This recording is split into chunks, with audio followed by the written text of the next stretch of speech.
Hello guys, എല്ലാവർക്കും സുഖല്ലേ? എന്തുണ്ട് വിശേഷം? ഇന്ന് നമ്മൾ വന്നിട്ടുള്ള ജസ്റ്റ് എന്താ പറയുക, നമ്മുടെ ഒരു ബ്രേക്ക്ഫാസ്റ്റ് കോംബോ കാണിക്കാനാണ്.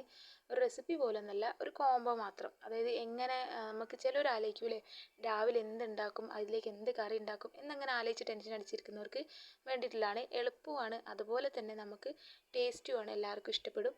അപ്പോൾ ഇത്രയേ ഉള്ളൂ. നമ്മളിതാ ഇടിയപ്പത്തിൻ്റെ മാവ് ഉണ്ടാക്കാൻ എല്ലാവർക്കും അറിയുന്നതല്ലേ. ജസ്റ്റ് വെള്ളം അടുപ്പത്ത് വെച്ച് തിളച്ച് വന്നു കഴിഞ്ഞാൽ അതിലേക്ക് ലേശം ഉപ്പിട്ട് കൊടുക്കുക. എന്നിട്ട് അതിലേക്ക് അരിപ്പൊടി ആഡ് ചെയ്ത് കൊടുക്കുക.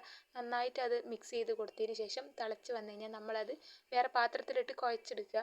എന്നിട്ട് കുഴച്ചെടുത്തതിന് ശേഷം ഇതുപോലെ ഇഡ്ഡലിൻ്റെ തട്ടെടുത്തിട്ട് കുഞ്ഞ് കുഞ്ഞ് നമ്മുടെ ഇടിയപ്പം അതിലേക്ക് ആക്കിയെടുക്കുകയാണ്. അതിന് മുമ്പ് ലേശം ഒന്ന് ഒരു ഓയിൽ അതിൽ തടവി കൊടുക്കുന്നുണ്ട് കേട്ടോ ഇടിയപ്പത്തിൻ്റെ തട്ടിൽ.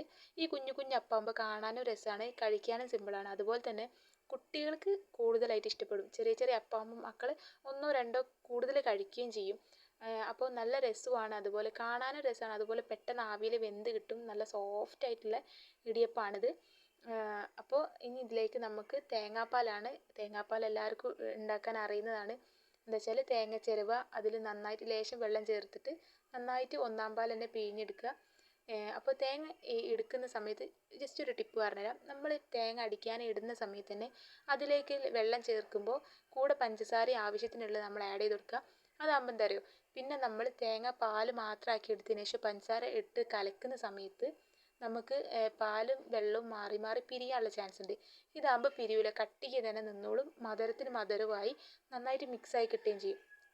അപ്പോൾ വീഡിയോ ഇഷ്ടമാവുകയാണെങ്കിൽ എല്ലാവരും ഒന്ന് ലൈക്ക് ചെയ്തും ഷെയർ ചെയ്തും സബ്സ്ക്രൈബ് ചെയ്തും സപ്പോർട്ട് ചെയ്യണം കേട്ടോ. അപ്പോൾ ഓക്കെ, ബായ്.